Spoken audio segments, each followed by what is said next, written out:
Komisi Pemberantasan Korupsi KPK menetapkan Wakil Menteri Ketenagakerjaan Immanuel Ebenezer sebagai tersangka terkait kasus pemerasan pengurusan sertifikasi keselamatan dan kesehatan kerja atau K3 di Kementerian Ketenagakerjaan. Selain menetapkan Noel, sapaan akrab Immanuel Ebenezer sebagai tersangka, KPK juga menetapkan 10 orang lainnya sebagai tersangka dalam kasus ini. Noel terjaring OTT KPK pada Rabu 20 Agustus 2025. OTT tersebut terkait kasus dugaan korupsi mengenai pemerasan sertifikasi keselamatan dan kesehatan kerja K3.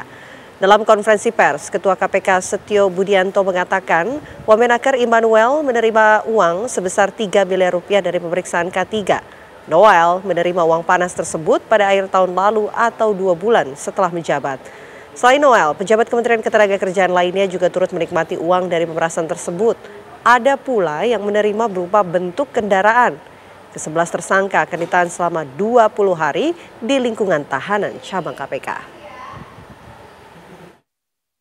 AK diduga menerima aliran dana sejumlah 5,5 miliar pada kurun waktu 2021 sampai dengan 2024 dari pihak perantara.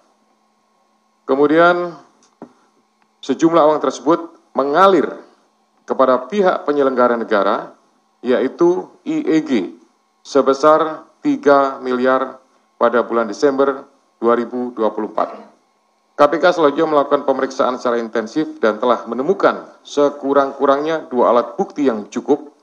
KPK kemudian menaikkan perkara ini ke tahap penyidikan dengan menetapkan 11 orang sebagai tersangka, yakni IBM, kemudian GAH, SB, AK, IEG, FRZ, HS, SKP, SUP, TEM, dan MM.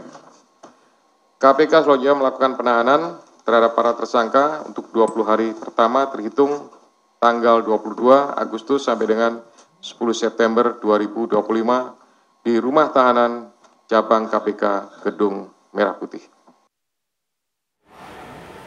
Pemirsa, kami ajak Anda bergabung dengan rekan kami Iman Fajar yang sudah berada di Gedung KPK Jakarta. Selamat malam Iman, bagaimana informasi terbaru setelah adanya konvers juga yang dilakukan oleh KPK mengenai kasus dari Wamenaker?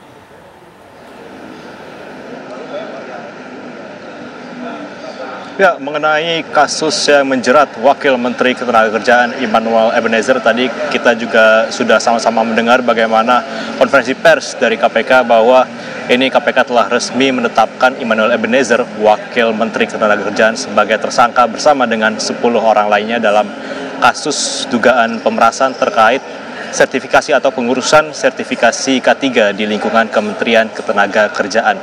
Dan KPK sendiri menyebutkan bahwa memang praktik ini sudah berlangsung sejak 2019 lalu, pemirsa. Dan kita ketahui juga bagaimana sebenarnya Immanuel Ebenezer ini baru menjabat sebagai Wakil Menteri Ketenagakerjaan pada Oktober 2024 lalu. Namun dalam hal ini pemirsa, KPK menyebutkan bahwa selaku Wakil Menteri Ketenagakerjaan, Immanuel Ebenezer ini diduga ataupun juga berdasarkan pemeriksaan dari KPK ini mengetahui adanya praktik pemerasan tersebut dan juga membiarkan dan justru malah meminta jatah juga.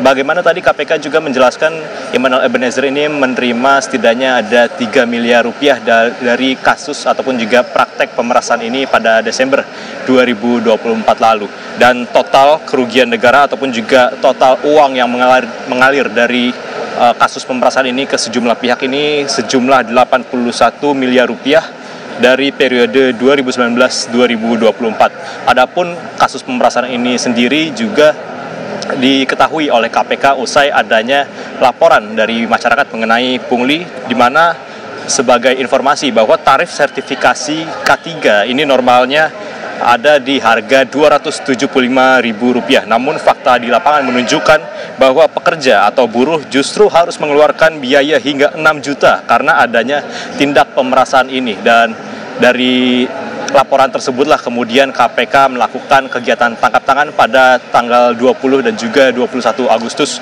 2025 lalu.